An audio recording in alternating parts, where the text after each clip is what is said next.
Odin and the Well of Wisdom. In Asgard, the high home of the gods, Odin was known for watching.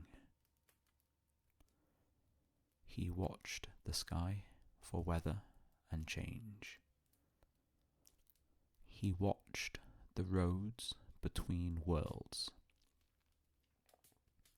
He watched his own thoughts as though they were strangers passing through a crowded hall. Odin was powerful, but power was not what he trusted most. He trusted understanding. Because Odin knew something the others did not always say aloud.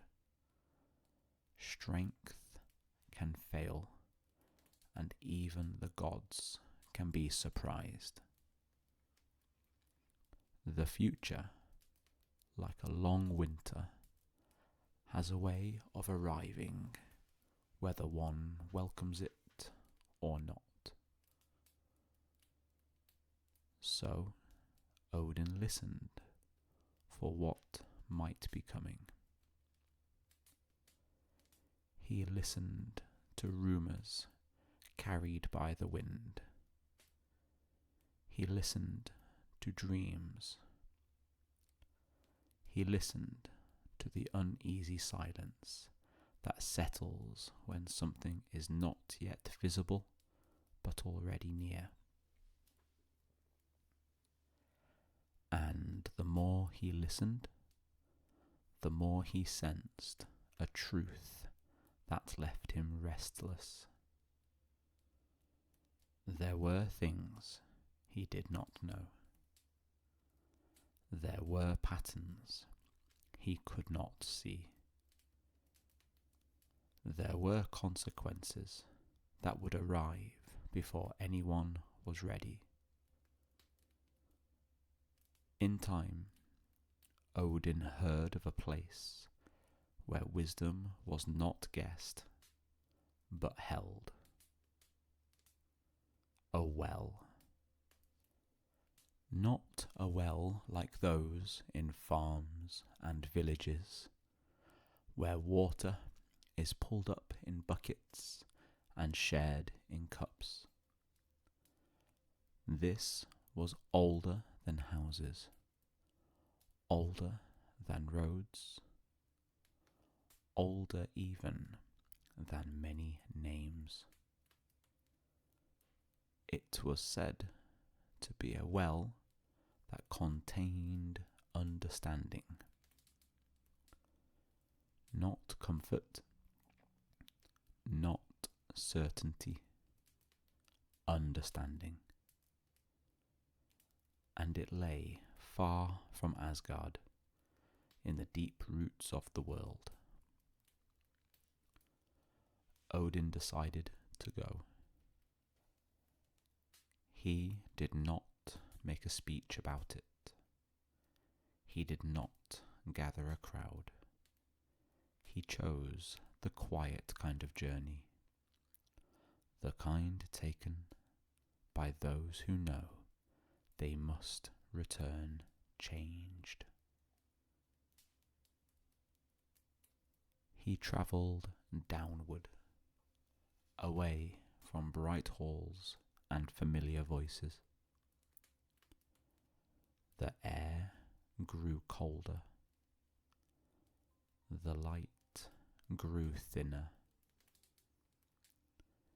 He passed through places that felt less like land and more like memory. Old stone, dark water, branches like ribs above him. At last, he came to a great tree. Its trunk rose into the darkness, wider than a fortress wall. Its roots ran deep and far, disappearing into earth and shadow, as though the world itself were hurled together by them. At one of those roots, where the ground was damp and still, Odin found the well. The water did not gleam like ordinary water. It lay dark and calm, as though it did not reflect the world, but absorbed it. And beside the well sat its guardian. He was an ancient being named Mimir.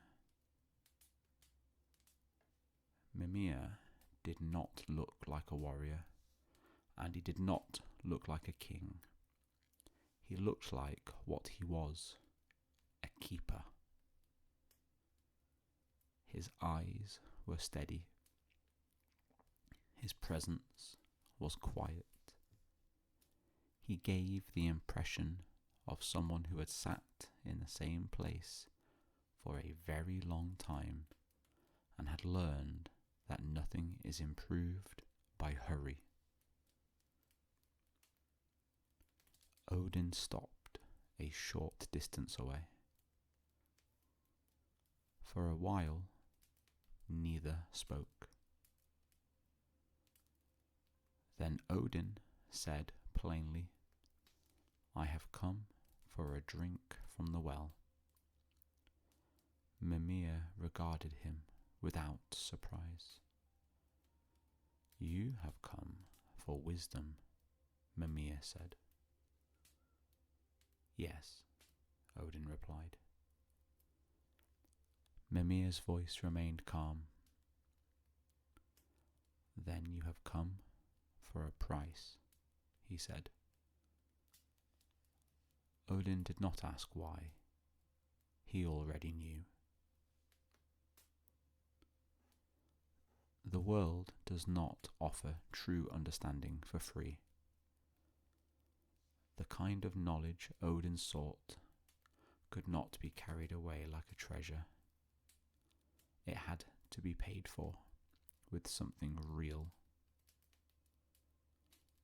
Odin stepped closer to the well. "What is the price?" he asked. Mimir looked at him for a moment longer. "An eye," he said. The words were simple, but they fell with weight. Odin did not flinch. Still, he did not answer immediately. An eye is not merely a part of the body. It is a way of meeting the world. It is a way of trusting what is visible. It is a way of believing that sight alone can guide you. Odin stood in silence, considering what this meant. Mimir did not press him. He did not bargain. He only waited. At last, Odin nodded. "An eye," Odin said. Mimir held out a small vessel for the water, and Odin understood the order of things. The price first. Odin raised his hand to his face. He chose one eye and removed it. There was no dramatics in the telling, and no triumph in the moment. It was painful because it was real. Odin's breathing tightened. The world narrowed. He did not fall. He did not cry out. But his stillness had changed. It carried a heavier kind of determination now. The kind that does not come from pride, but from necessity. Mimir took the eye and, without ceremony, placed it into the well.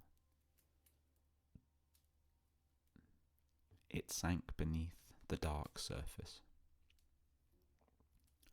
Then Mimir dipped the vessel into the water and drew it up, full. He handed it to Odin. Odin took it in his remaining hand and looked at it for a moment. The water did not sparkle. It did not promise sweetness or relief. It looked like water drawn from the deepest ground. Odin drank. And as he drank, something in him shifted. It was not that he suddenly knew every future event, as if the world were a story already written. It was something quieter and more unsettling. He began to understand how things connect, how small choices grow into large consequences, how kindness can be wasted, and how cruelty can echo, how pride can blind, and how fear can lead even wise beings into ruin. He understood that the world is woven from many threads, and that pulling one thread always tugs on the others, even if you do not see them move.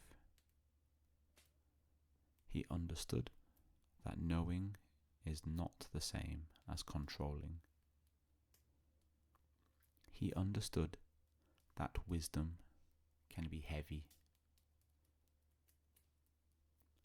When Odin lowered the vessel, the well was still before him, calm and unchanged. Mimir sat beside it as he had before. Odin's face was quiet but different. One eye remained, fixed and steady. The other was gone, left behind in the place where knowledge is kept. He looked now with only one eye, but he saw more than he had before. Mimir spoke again. "Remember what you have paid," he said. Odin nodded. "I will," he replied. There was no celebration when Odin returned. No one greeted him with music. No one gathered to admire what he had gained. He came back to Asgard as he had left it. Alone, silent, carrying something inside him that could not be displayed. The gods saw that he had changed. They saw the empty place where one eye had been. They understood, without being told, that Odin had gone somewhere the rest of them could not casually follow. Odin did not boast. He did not speak at length about what he had learned. He simply became more watchful than before, more patient, more careful with promises. And when others spoke too lightly of what might happen tomorrow, Odin listened without argument, as though he could already hear the shape of the days ahead. Because he had paid for understanding, and it had been given, not as comfort, but as truth.